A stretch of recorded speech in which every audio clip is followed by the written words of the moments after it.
Some men try and enter the workhouse on their own to save their wives and children the indignity. Gosh. So he's taken himself out while he can kind of maybe recuperate, and he's bearing the brunt of that, really, for the family, maybe. Yeah. So here we have a picture of Tranmere Workhouse. This is where he was. Wow. That's not a place you want to visit, really. It's a bit grim. So this building here... Where we are now? Where we are now. So the workhouse would have been directly behind us. So you're very close to where... Where those ghosts are, maybe. Indeed. And then if we look 1 year later... OK. Register of Deaths in the Tranmere Workhouse. John Hughes. Yeah. He's 44. And he's dead. And he dies of something I can't pronounce, I think. So phthisis pulmonalis, otherwise known as tuberculosis. Is it really? And exhaustion. What a word to have on there. I know. Exhaustion. I know. Actor Liz Carr lives in London with her wife Jo. She's best known for her role in BBC One's crime drama series, Silent Witness. For 8 years, 8 series, I played Clarissa Mullery in Silent Witness, and I was a forensic scientist. So why would there have been a gin bottle at the scene next to the body? Coincidence? It had fingerprints on one side of the bottle, but no thumbprints. I don't know. Come on, Moorhen. So I was born and grew up near Liverpool on the Wirral. My family was my mum and dad and my brother. My mum is still alive. My dad died last year. A very strong man and a very smart man. There was just a presence about him that he was quite intimidating, but massively respected.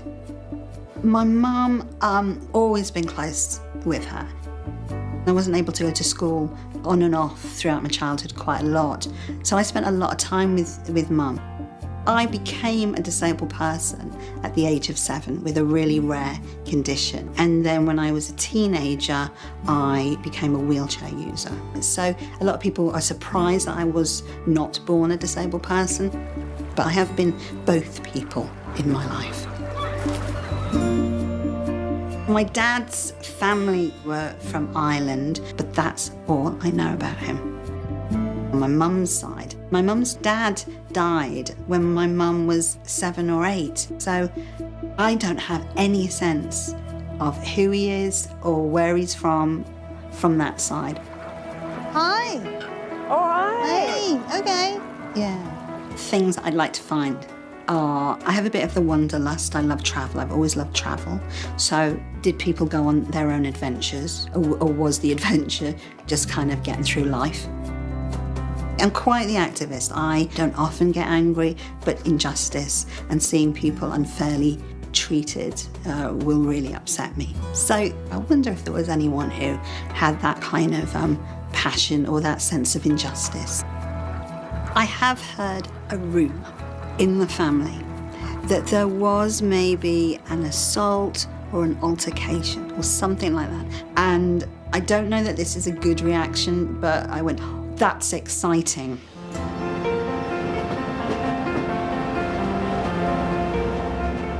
To start her investigation into her family's past, Liz has come back to Liverpool. She's on her way to visit her mother, Pat, who lives on the Wirral.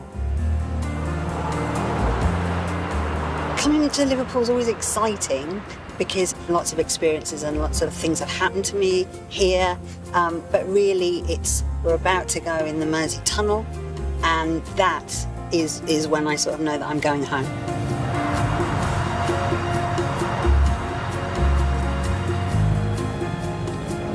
So we're now coming into Port Sunlight Village. It's where my parents first lived when I was born. It's where my dad worked. And behind me is the men's club and the bowling greens. The men's club, yes. And I had many a Saturday around the bowling green with a bottle of Coke and a bag of crisps and thought that was the greatest treat ever.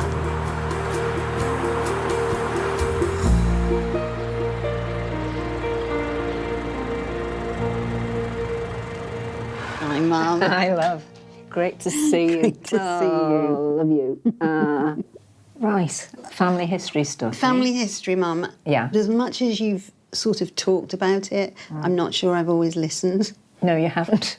I'll be honest. So parents I'm pretty much fine with. Yeah. Anything beyond that, I realised I was sort of going, Grandma Carr, Grandad Carr. I didn't know names even. Gosh, no. I know. No. So I don't know very much about Dad's family. Can you help fill in those gaps, really? Right, I've got a picture here of him. Yeah. And I love the pose on Dad. I do too. So camp. So this is his mum, Grandma Carr. Grandma Carr, yeah. And they were very close, yeah. They were close, very close, and she was very proud of him. She was quite a formidable woman, though. She was certainly the matriarch, yeah. Who was Dad's dad? Dad's dad was Peter Joseph Carr. They called him Joe. Okay. Joe Carr. This is a picture of Joe Carr and Margaret. This is a great picture, picture, isn't it? Yeah. They look very well turned out. I know. And look at the bouquet even. Look at the bouquet. I mean, that feels a bit wealthy. Doesn't it just? Quite something, Yeah, really, that it is. picture, isn't it? It is. I agree. Hold on. What does it say on the back? It says Joe Carr married Margaret Ryan. Right, the Ryans were from Drummond in County Armagh, Northern Ireland. So Northern Ireland. Yeah, don't know anything about them. No, I don't. So, Sadly. But it'd be nice to find out more about them. yeah. Good or bad. So I heard a rumour that there may be a relative of ours who could have been involved in something like an assault. That would be interesting. Sort of feel my my detective in me, my Clarissa, Clarissa trying stuff. to solve something. Yeah. Okay, so that's the Carr side. I need a bit of help with the Hughes side as Okay. well. Okay, we'll start with my dad, John Hughes. So John, okay. I've got a picture here of him. Lovely picture. It is lovely, isn't Yeah. it? That's, how old do you think you were? 4-ish, about 4. But I don't remember. I don't remember him at all. I don't remember what he was like. I was 8, nearly 8, yeah, when my dad died. And I never thought to ask my mum, Wow. because when you're young, you don't think of stuff like that. It's only as you get older you think, oh, I wonder what my dad was like. That must have been tough, Mum, really. Right, just something you get That's what used you to. do, It's what isn't you're used to. That's how it was. So I did a bit of digging and I came up with this. See what you make of that. All Get right. the old specs on. Yeah. The Census of England and Wales, 1911. So, John Hughes. So that's your dad. Yeah. Adopted. That I didn't expect. He was 11. So, adopted by Margaret Stokes and Robert Stokes. Margaret Stokes had Robert Stokes' son. So, how did that happen? Why? Because he had parents, but what happened to them? Do you know? They died ill health, but I don't know details. He did have an older sister, but I don't really know much about her. So he was adopted. So it'd be interesting to know maybe what happened to his real parents. Yes.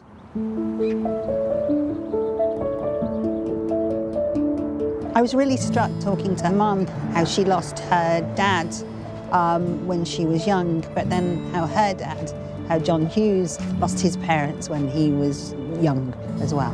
But we don't know what happened to his parents, don't know how he got to be adopted, and also really anything about him. He is this slight mystery person. And so I guess now that search begins. Liz is meeting historian Professor Julie Marie Strange at St Catherine's Church in Tranmere. It is exciting.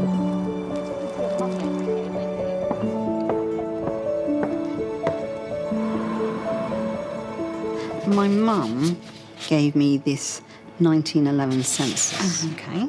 So, there's my granddad, John Hughes, and the surprise for me was that it says that he was adopted at 11. Okay. Well, let's rewind 10 years and have a look at the previous census. So, this is the census of 1901. Right. We're looking for your grandpa. Yes, John Hughes. This is John Hughes Sr. Oh, So this is your great-grandfather. okay. Because it says head of the family. So he was 38 at this point, and he was a blacksmith's labourer. And his wife, we see his wife now, Alice. So my great-grandma, hello, is Alice Hughes. Right, gosh, okay. And then his daughter, Emily, 7.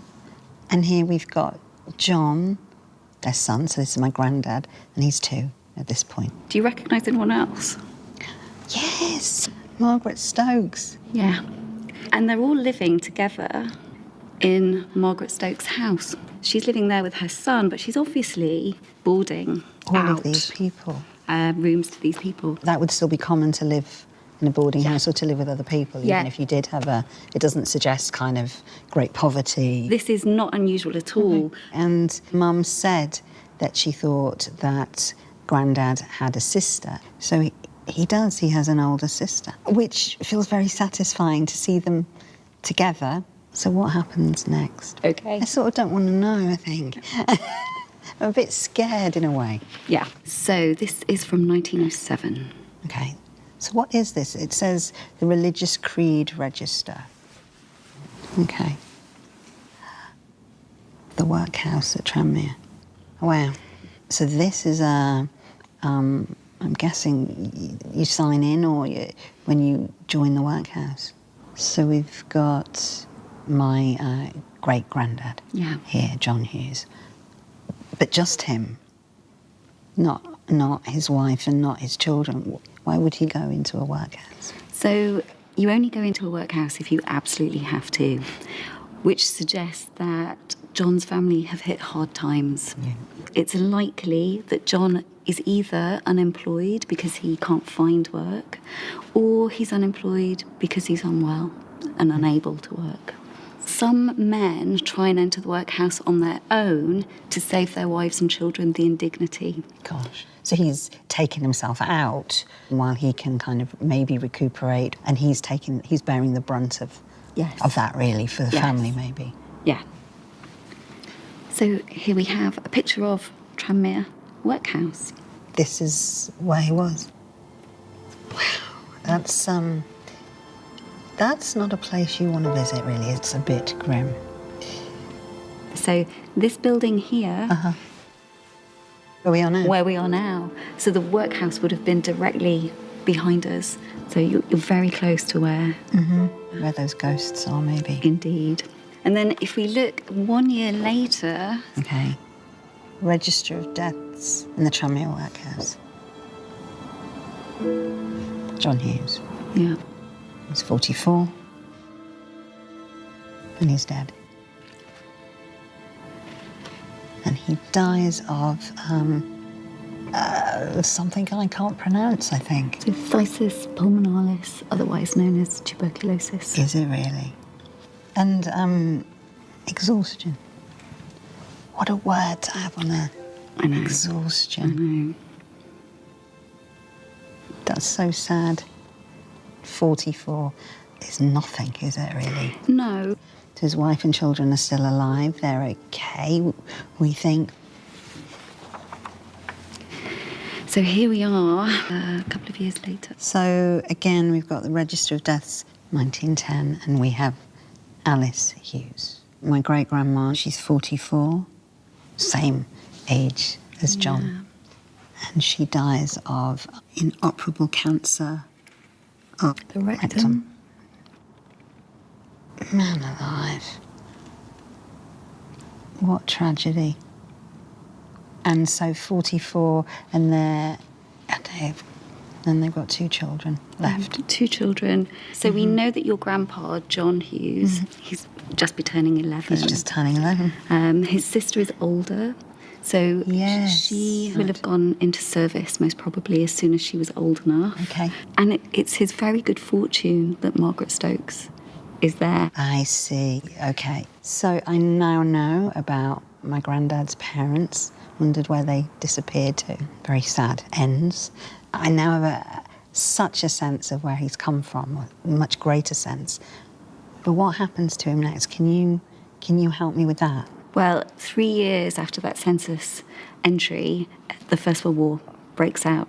And John is a little bit young at the beginning of the war, but you do know his birth date. And with his full name, John Joseph Hughes, you can probably do some searching online and see if he's there amongst the military records for the First World War. So I can find him that way. Having discovered how her grandfather John Hughes lost his parents and ended up being adopted, now Liz wants to see if he served in the First World War. Look at military. Okay, first and middle names. John Joseph Hughes, and 11th May 1899. Let's search. Okay, John Joseph Hughes, back in the head, Cheshire. Let's have a look at this. So he's in the Navy. Wow. Let's have a look at the records. So, the ship he served on the Powerful, the Victory, I think. And what's this one? The Kilden Cadle. That makes no sense at all. It's exciting, but it's a bit hard to know what I'm looking at, really. I might need a little bit of help with this. Yeah. So, Grandad, you were in the First World War. And you survived it.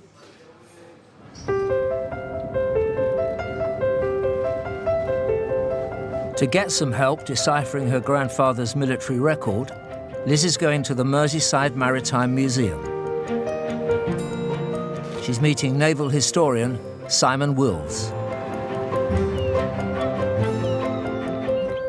Simon, I went on the internet. I knew nothing really about my granddad, and I found out that he'd been in the Navy during the First World War. Can you help me? This is the document that I found online. A service record document. I could read Powerful and Victory. What's the one beneath that? Well, this one says Kildonan Castle. Because I had some ridiculous attempts at how to pronounce that. What I do have is a picture of him. Oh, my God. Hold on. I want to see this absolutely properly.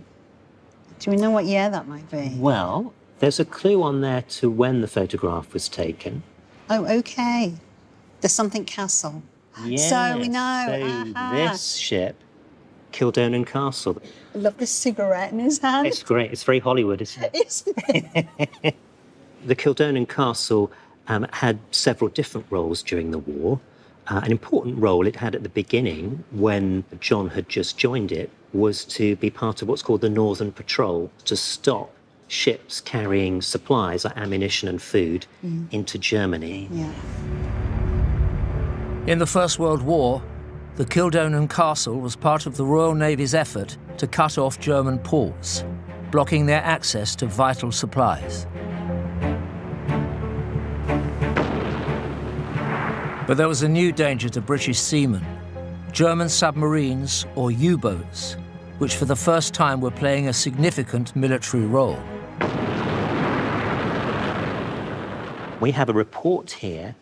The commander of the Northern Patrol has highlighted an incident involving the Kildonan Castle, and we know that John was on board. Was attacked by a submarine. 2 torpedoes being fired almost simultaneously at a range of between 600 and 1,000 yards. So all of a sudden, these torpedoes appeared, streaming towards the Kildonan castle. Both, most fortunately, missed by the stern as the helm was hard over and the engines put at full speed. There was no time to open fire, as the periscope was not sighted until after the wake of the torpedoes had been seen and whilst the submarine was in the process of diving. So thankfully they missed. Could have been the end for our line of the family there. Yeah, that's being right. selfish about it. Yeah. It's incredible. Makes history very alive. Yeah, doesn't it? completely. And he stayed in the Navy for the entire war. He survives that. Yes. So 1922, he left the Navy. He'd done his 5 years, and he went to work for a different employer.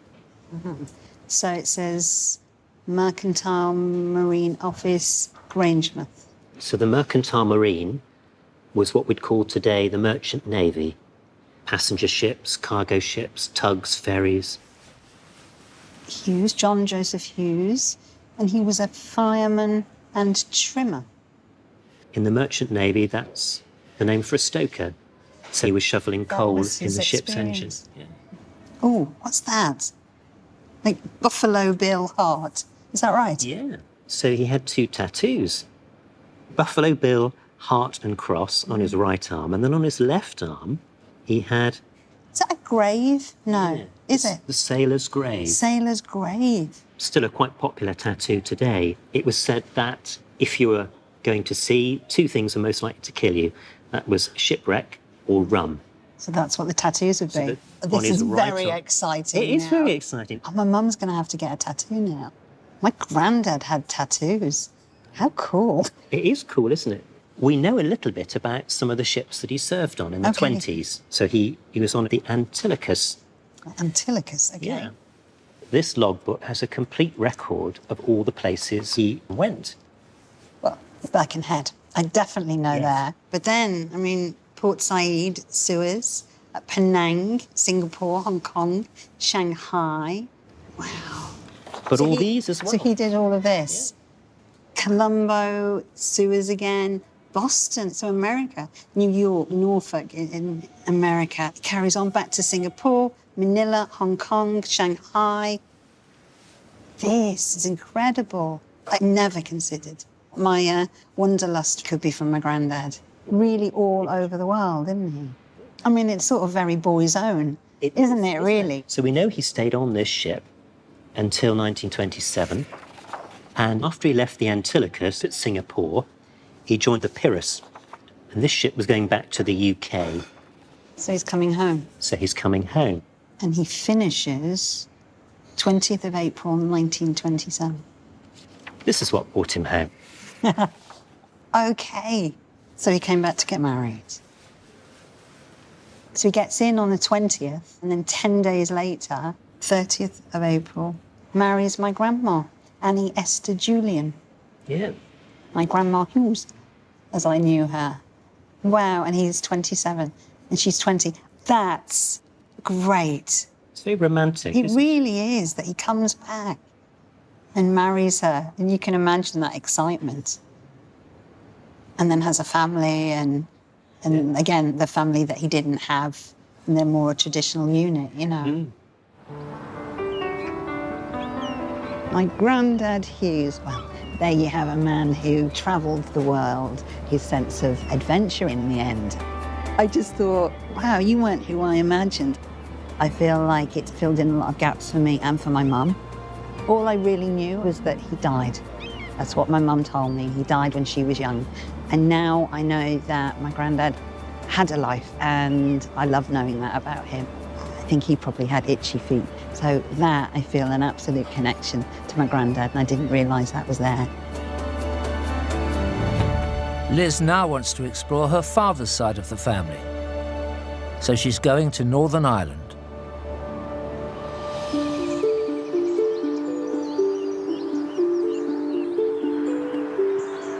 Liz is heading for the parish of Killeavy in County Armagh.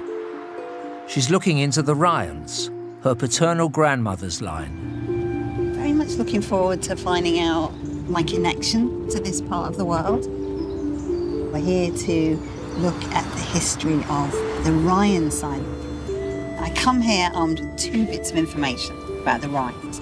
I know that they're from Dromedy, and there is a rumour of an altercation in the family. Some kind of, I don't know, assault, maybe worse. So I feel like a proper detective. I know nothing more than that.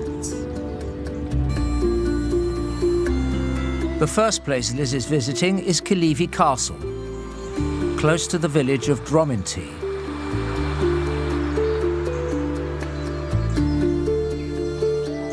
Hello. Hello. She's Liz. meeting historian Very pleased Dr. to meet Heather you. Laird. Hello, Heather. Is this my ancestral home? I'm afraid not. I thought maybe we'd done very well in Ireland.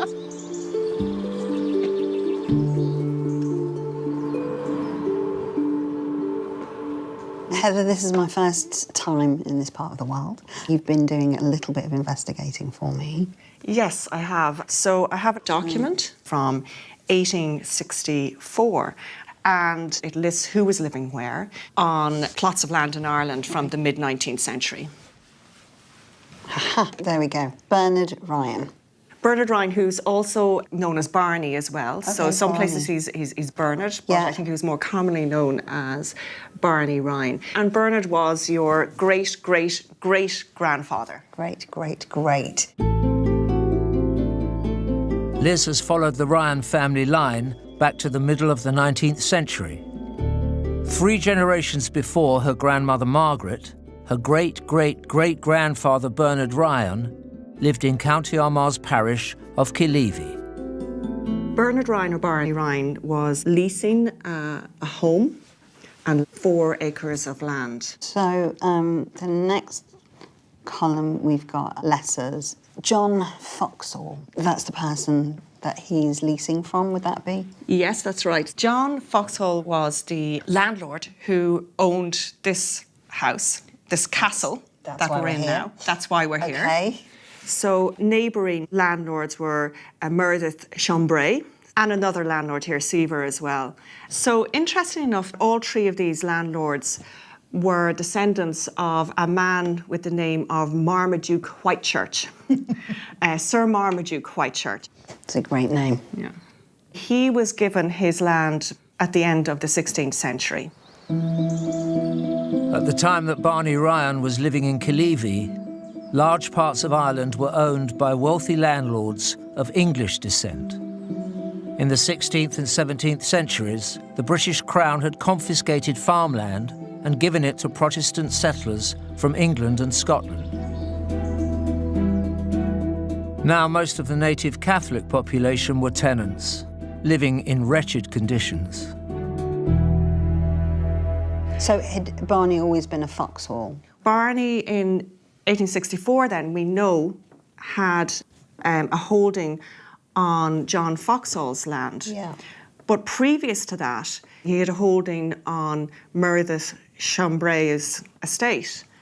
Now, this is highly unusual. In 19th century Ireland, you don't normally have examples of a small tenant farmer Moving from landlord to landlord. Yes.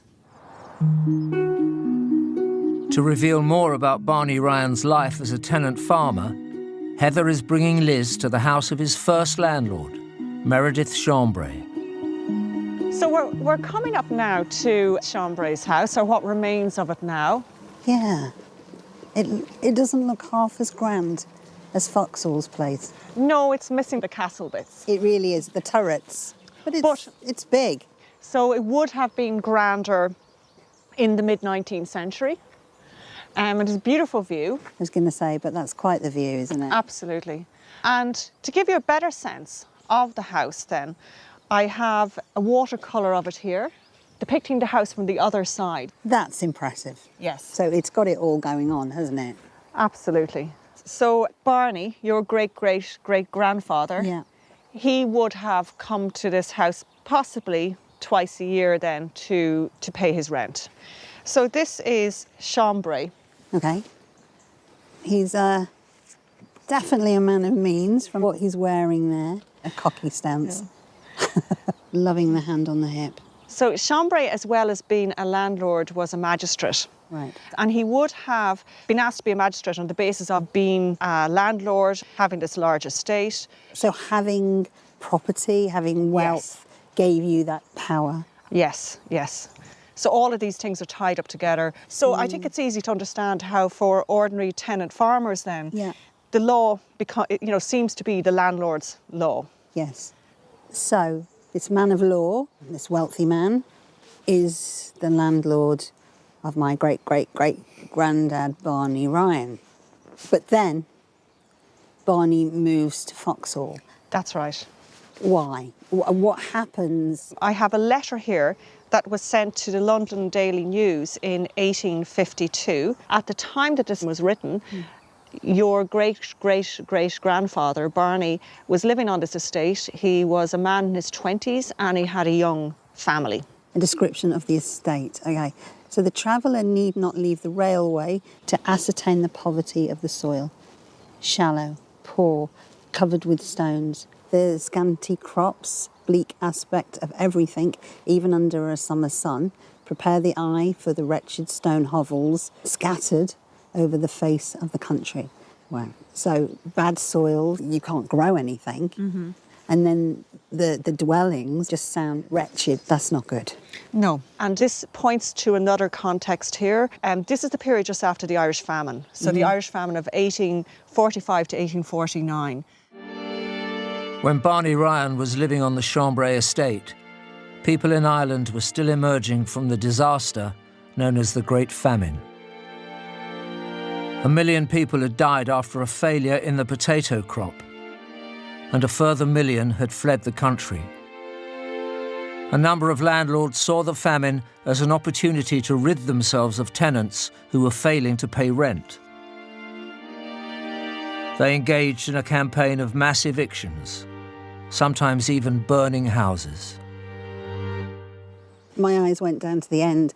With the people in such a condition, the payment of rent must be the last consideration. And they who extract it, leaving them with, or sometimes without, the barest subsistence, must appear tyrants. Yes. So Shambre, this is about him. This is about Shambre because it's a description of his estate. Yes. Yeah. That's a strong word, a tyrant. Yes. So if you have a tyrant for a landlord, what could people in my great-great-great-granddad's situation do? One common feature of 19th century Ireland is a rise of various kinds of societies around which the poor tenant farmers, mostly Catholic, gathered to try to, I suppose, control the conditions around them. It's a bit like unionising. Actually, yes. Kind of. And one of the ways that they did this was by writing threatening letters or notices. So here's a threatening letter that Shambre received towards the end of 1851. At the point of time that your great-great-great-grandfather is on this estate. To all this concerns, and beware of general avenger. I am not fools. I am giving you timely warning, all tyrants and oppressors of the poor. It's over you, particular landlords, particularly in the seed time. If they don't give their tenants seed oats to put in their land and lower their rents, it will be measured with their corpse. This is powerful stuff, isn't it? I love threatening letters of the 19th century. And they always are written in this very colourful language. Aren't they? I mean, wow, this is great. And there is Mr. Shambre, a beggar man. He had better keep close, but if he does not, he may have his coffin ready. But we will bury him when he will neither have coffin or shroud around him. The reference to Shambre as a beggar man. Yeah. He's a beggar man because he's taking what isn't, or looking for what shouldn't be his. It doesn't belong to him. It's signed, I am General Vengeance. Threatening letters could be signed by General Vengeance, or Captain Rock was another. Captain Blowbrains, I've seen somewhere else in a threatening letter. But like, you know, there's very, we're not fools, you're tyrants, oppressors of the poor. The language is so extreme. This isn't a joke, this is serious business, isn't it? This is serious business. We've had enough. Trying to piece together all the bits that I now know about Barney and the situation, that we have a tyrannical landlord. And these letters, what did Barney do? Was he a writer of these letters? Did he go further? Remember, there's this rumour. It was just a rumour, but now it's like, was it more than that? That there was an altercation, maybe an assault, maybe even a murder. It doesn't take a lot now for me to go, what happens? Does he take the law into his hands? Liz wants to know if the threatening letter Meredith Shambre received had any effect. She's come to the site of Chambre's stables, now converted into a cafe, to meet historian Dr. Carl Hughes. I have a letter for you. Great. I'm dying to know more. Wonderful. So I got given this yesterday, and it's from General Vengeance, and it's to Shambre. Yes. It blew my mind. It's an incredible, incredible letter. Well, after this now, we have this document here, which is a couple of extracts from local press sources on what happened next. Fork Hill, Tuesday night. Mr. Shambre, his brother and servant were returning this evening from petty sessions on a car when a shot was fired, which struck Mr. Chambre's hat. Sorry. I love that it struck his hat. Yeah. A second one, oh no, it goes serious now. A second one struck him in the head, whereupon he jumped off his car and ran across the road, and in doing so fell. So 2 shots, second one actually in the head. Yeah. Well, I would imagine 1 shot, but several pellets. So it's a blunderbuss. So there'll be several pellets would have hit him. Is that how that works? Yeah. So we know that he's returning from his duties as a magistrate, and somebody has been lying in wait, obviously. So he has not heeded the warnings, or the warnings of the threatening letter seem to have been carried through. The letter, the General Vengeance letter, was from December 1851. When do we know when this was? This is January 1852, I think. So they didn't give him a lot of time to change his ways. Presumably, Shambre didn't make amends, didn't do anything about lowering the rents. Yeah. Does he die? No, not. He doesn't die. He's quite seriously injured. He took quite a few shots from the blunderbuss, but he didn't die. No. Some days previous, he received information of 3 men named to shoot him. The police, on the occurrence, were at once sent to the houses of those parties and found one in bed with his trousers on. I like the detail. Yes. Love the detail here. That's good to know. And a ribbon ticket in his pocket with his own name on it and Mr. Chambre's under it. And also found several ribbon papers in his house. So I have too many questions. Ribbon papers. Ribbon papers. That is something obviously that really stands out. The ribbon papers refer to the papers, perhaps the passwords of something called the Ribbon Society, the Ribbon Men.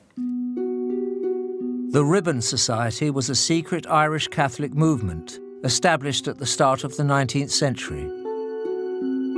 Their aim was to pressure landlords to treat their rural tenants fairly by abiding by an unwritten code.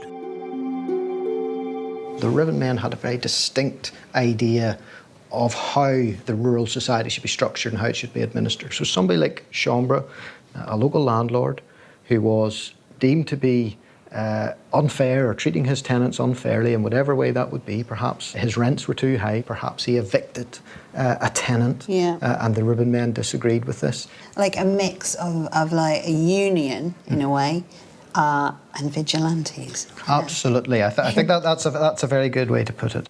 Do we know if Barney was a member of the Ribbon Men?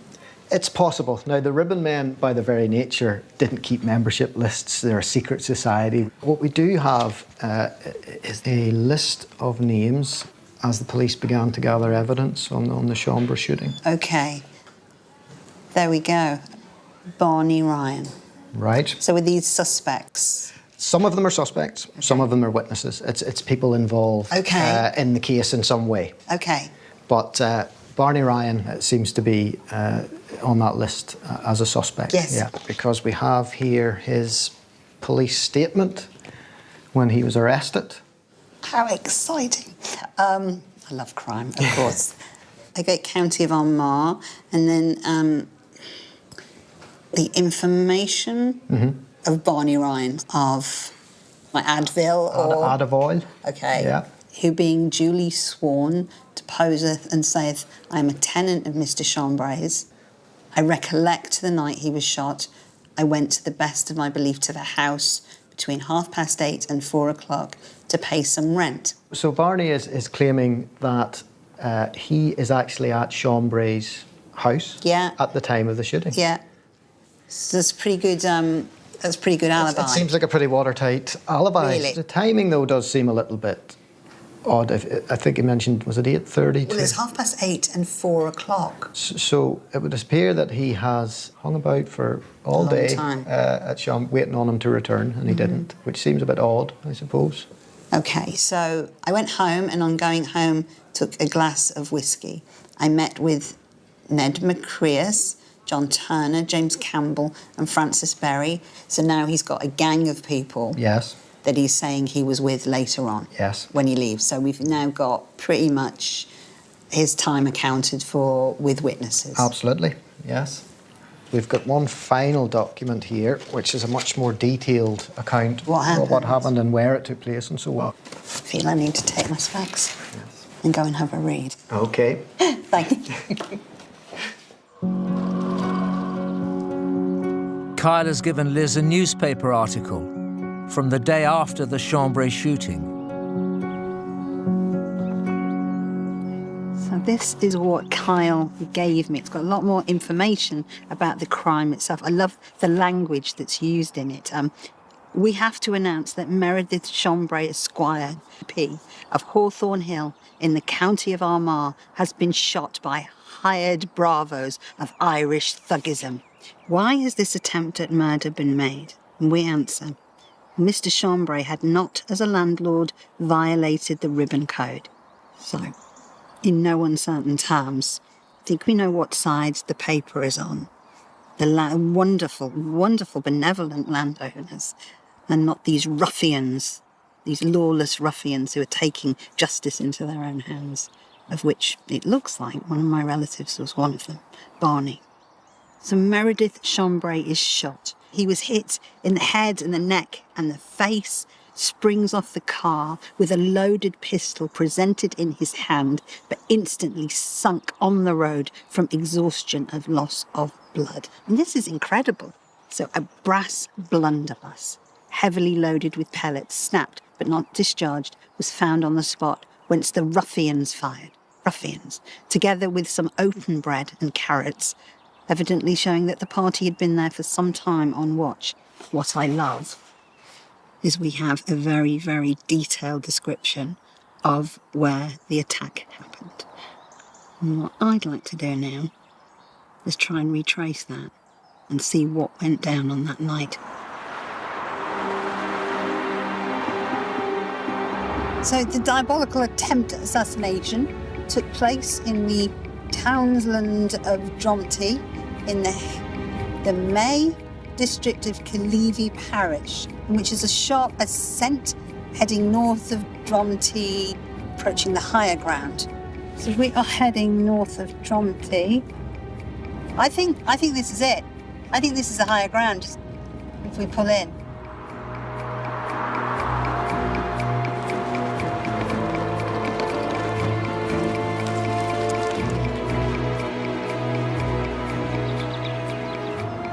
It's the perfect place for viewing and for hiding.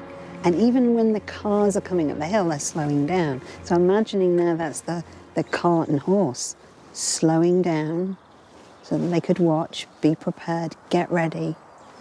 I mean, it's a genius position. So Barney, my great-great-great-granddad, he has an alibi. So I'm doubting that he was one of the men that was here. But I wonder if he was one of the ribbon men. It's looking that way. So what was his involvement? He's been arrested. What happens to him? That's what I want to know now. Yeah. 25 miles from Killeavy is the city of Armagh. In the 19th century, this was where the county's most important criminal cases were tried. To find out whether Barney Ryan was caught up in the court proceedings surrounding the Shambre shooting, Liz is meeting historian Dr. Eamon Gardner. Eamon, lovely to meet you. Lovely to meet you too. You're going to help me with my great-great-great-granddad, Barney, hopefully. What happened next to him? Hopefully we'll be able to shed some light on it now. This particular location is quite interesting. Towards the bottom here we have the old Armagh courthouse, Okay. where serious crimes would have been heard. So the attempted assassination of Shambre, that kind of case, that would have been brought here then? Absolutely. And then at the other end of the mall, we have the Armagh City Jail. There were a large number of suspects initially arrested, and they would have identified key suspects, and they would probably have been held in this prison due to its proximity. Hopefully we'll be able to reveal more of what happened in the case. Should we go and see? Absolutely. Let's after do you. it. Thank you.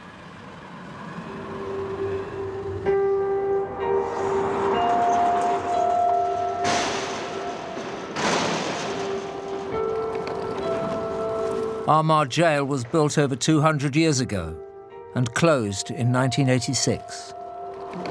Looking forward, but slightly nervous to going in.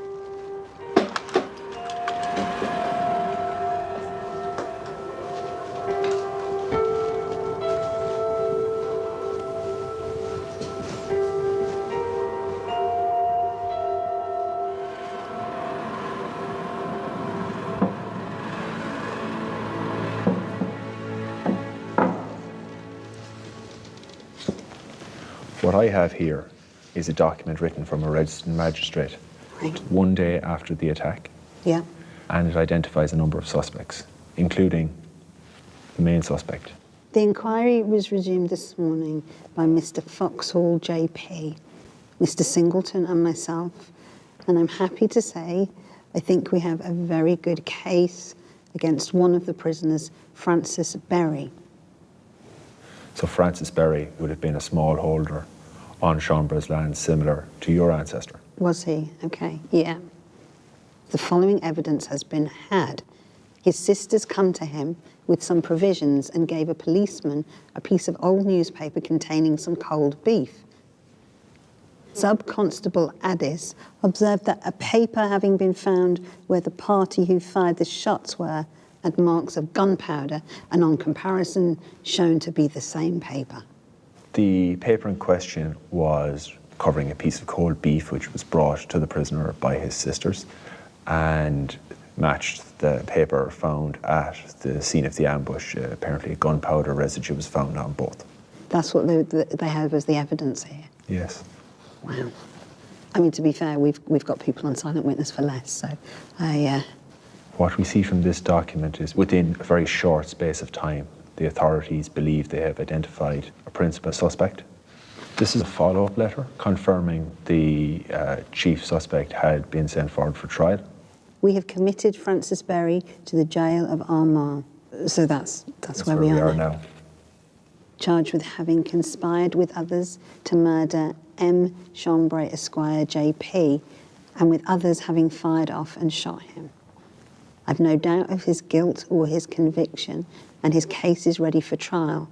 May I be permitted to assent to his statement of guilt? So Francis Berry has admitted. Mm-hmm. Well, I mean, whether he did that willingly is another matter, I could imagine, if they want someone. Having conspired with others. So this isn't just about Francis Berry, this is other people involved now. Yes, so the authorities are aware of a larger conspiracy, possibly involving other key actors, possibly involving Barney. The third document will shed more light. This is the document that Francis Berry would have authored prior to the carrying out of his sentence. So a kind of an explanation. Essentially. Maybe. Essentially. Well, I will tell the truth, whether I shall die or not. I was one of the men myself that was at that gather, and two more men from Glasdrummond. So two men asked me, would I show the mark? And I replied, I would. The mark was the area selected by the conspiracy for the assassination attempt, the ambush. So the area I went to, I've actually been there. Essentially, Francis Berry is admitting here that he was acting as a scout for the conspiracy, bringing in assassins external to the area. Okay. They said, very well, we will do what we can. Instead, men came to Drumtree last Tuesday. In the evening, I went and fetched them a loaf of bread. We hear the car coming, and I suppose I said that is it. The two men went on and took their places. I then made the best of my speed home. I went better than 2 fields when I heard the shot, so he got out of the way. Mm-hmm. When I got home, I did not know whether the man was killed or not. So he's with them, he goes, he's helped plan it. I went down the road to a neighbouring house, Barney Ryan's. This is my great-great-great-granddad's house. John Turner, John Campbell, James Campbell and Harry Jordan were in the house. Ryan came home from Mr. Shambre's after waiting to settle the rent. Ryan had the news with him. So Ryan and Jerry Cole ran up to the place where Mr. Shambre was lying, at which Cole said it was you and your party that done this, and be away or he would blow his brains out. So this is Barney, this is Ryan coming back with someone called Jerry Cole. Who was Jerry Cole? Do we know that? Cole would have been an employee of Mr. Shambre's.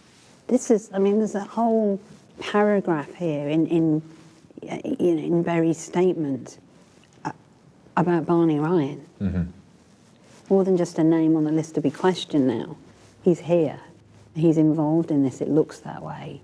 He's running back to the house. He finds himself where the prime suspect is. Somebody who works for Shambre is even accusing Barney of his involvement. And in a way, because of like you and your party, also being a ribbonsman. I mean, this is kind of big stuff now. This is him right at the centre here. Ryan told every man to be out, and for every man to go to his own house. So Barney is kind of taking command here now. He's telling the others what to do, where to go, what's the best thing to do in this situation. Yes, he immediately came in, took charge of the situation and gave orders. What happens to Francis Berry? He was convicted of his crime, conspiracy to murder. He was sentenced to death. That sentence was carried out in this prison. He was hanged for 42 minutes and he was returned to his family for interment and burial in the family plot. Nobody else was ever convicted, even though there were suspicions of a much wider conspiracy, confirmed by Berry. Yeah. I'm quite rarely speechless, but I'm almost speechless. I think it's pretty serious business, this, isn't it? Life and death.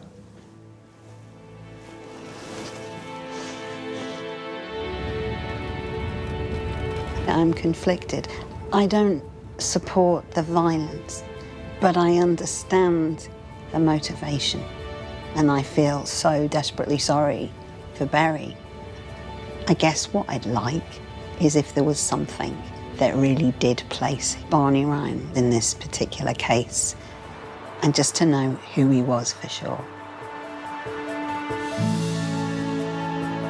Liz has come back to Kalivi. She's meeting local historian Seamus Murphy. Hello, I'm Nice Liz. to meet you. Nice to meet you. Barney Ryan probably had a drink in this pub at some point. So we're right in Barney Ryan territory now. Well, you're in Barney Ryan territory. And his name keeps cropping up to do with the Shambre case, and that he had quite a big part to play. Well, what you've been doing is looking at the official history of the people who ran the country, the legal testimonies, the court records and so on like that. But there is another history, the history of the ordinary people who actually worked on the land, the people that Barney Ryan belonged to. Luckily, in this case, we have an expert folklore collector who lived locally, and he got the story from a woman called Mary Nugent, who would have been probably alive as a small child while Barney Ryan was still alive. Yeah. This document is a transcript of a recording made on a wax cylinder recording machine. So it's called the Shooting of Shambre. Right to it. I heard it from Jack Hanratty. It was Barney Ryan was in it, and indeed he was at the plotting. Do you think, was Barney the person that planned this? Yes, I do think he was. And if you continue on, you'll see strong indications that Barney was very important in this story.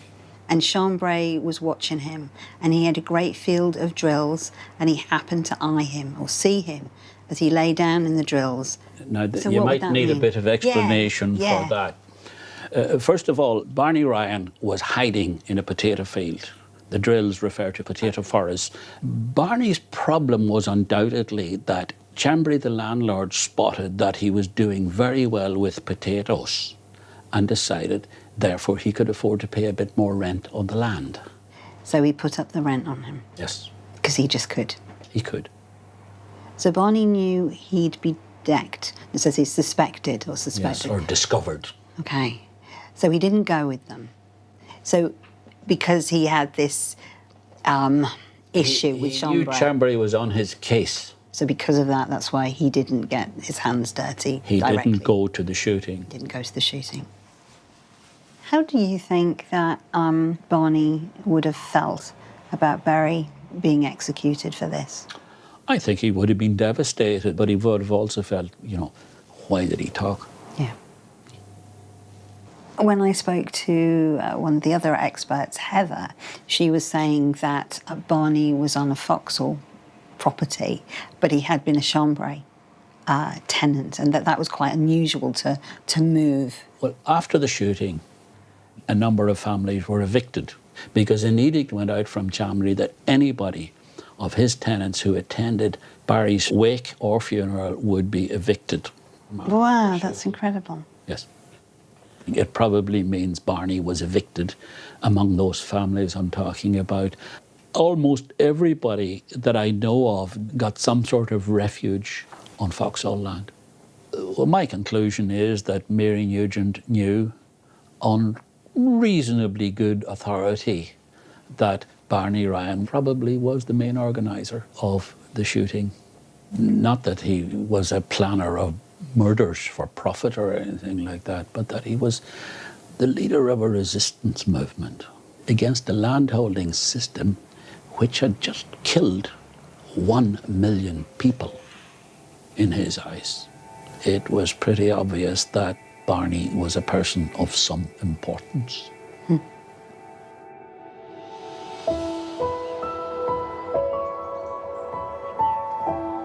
When I first heard about the attempted murder, then when I heard about the conviction of Barry and then the execution, it absolutely floored me for lots of reasons.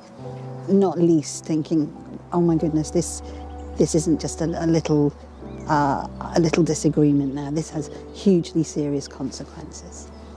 This was about a better situation for the communities against authorities that were only thinking of greed and their own self-interest. That I can connect with that. As someone who's a campaigner and hates injustice, the fact of standing up for yourself, the fact of saying this isn't okay and rising up against that and being connected to that, I never expected that would be in my lineage. I'm not at all going, yeah, absolutely, whatever it takes. But I understand why people did what they did, and it doesn't make me any less proud to be his great, great, great granddaughter.